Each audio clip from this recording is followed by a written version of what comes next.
morning pala guys, ito yung pinalitan namin na board na pull-in inverter, wall type. Pinalitan ko ng board, tapos yung fan motor nito may problema din, inopera. So buti na kuha sa opera pa. Pero hirap operahan kasi aluminum yung ano niya, mga wire niya aluminum na, yung magnetic wire niya aluminum. Kaya install na namin ito ngayon. Ayan. Ano guys, yung papalit namin yung dala naming pull-in kasi ano lang to 1.5 horsepower lang to. So ay 1 horsepower lang pala, 1 horsepower, 3.8 yung low side nya. Kaya papalit namin dito yung 1.5 papalit namin kasi lumaki na konti yung opisina. Yan tinatanggal ko lang. Tsaka may problema na yung board nito, naglulus na siya, may time na gumagana siya, may time na wala, hindi mo mapagana. Kaya yan ayun nga, nirelease ko na lang yung preview niya sa piping niya na tira, naka-close na yun dahil hindi gumagana yung outdoor na naman may sumpong na to. Kaya kaya hindi namin yung preview niya dahil hindi gumagana yung outdoor na naman. Kaya papalitan na to. So ito guys, pull down ko na tong outdoor. Doon sa kabila may nagtatanggal na rin ng indoor.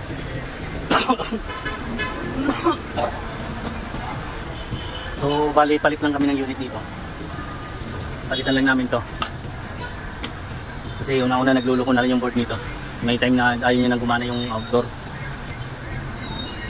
Kaya palitan na rin yung board nito. So yung isa na lang ang pinalitan, mas malaki-laki kasi yun. Huli na lang yun.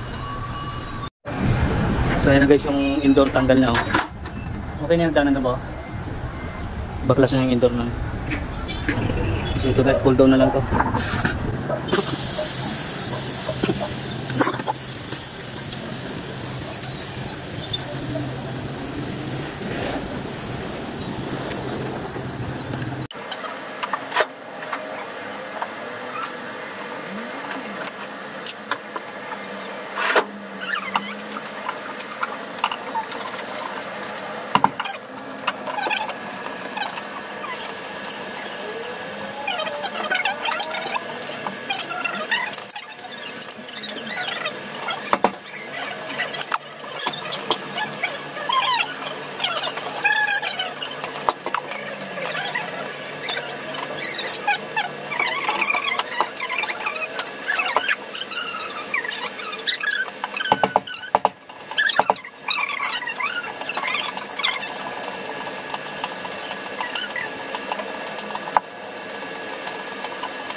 So guys, nakahinang na yan.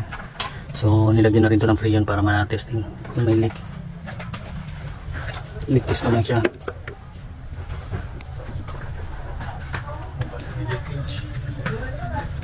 Siguro hindi na sa duro, sarangan yung micropinit 1.5 na sa 1 horse.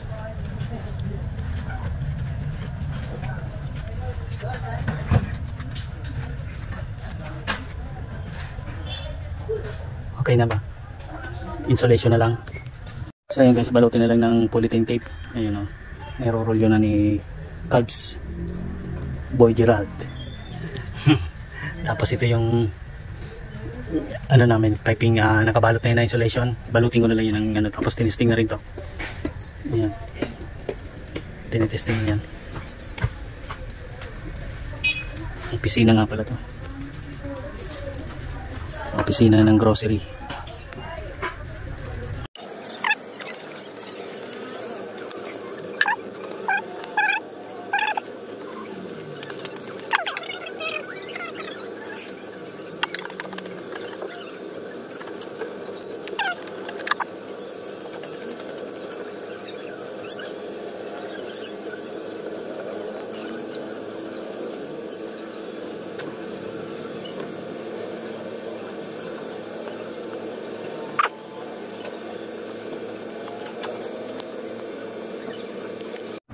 So ito guys, okay na to.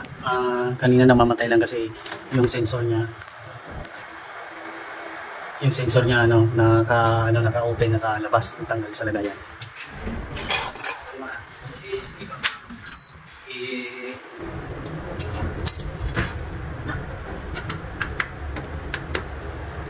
Nakatanggal doon sa lagayan sa niya sa saksakan niya copper tube.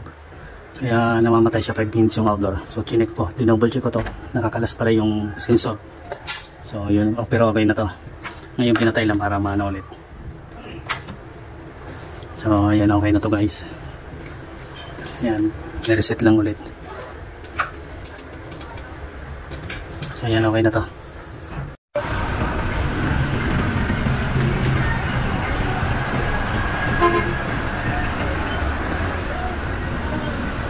Okay na yun. Check ulit yung loob. Check ko na lang ulit. Last check na to.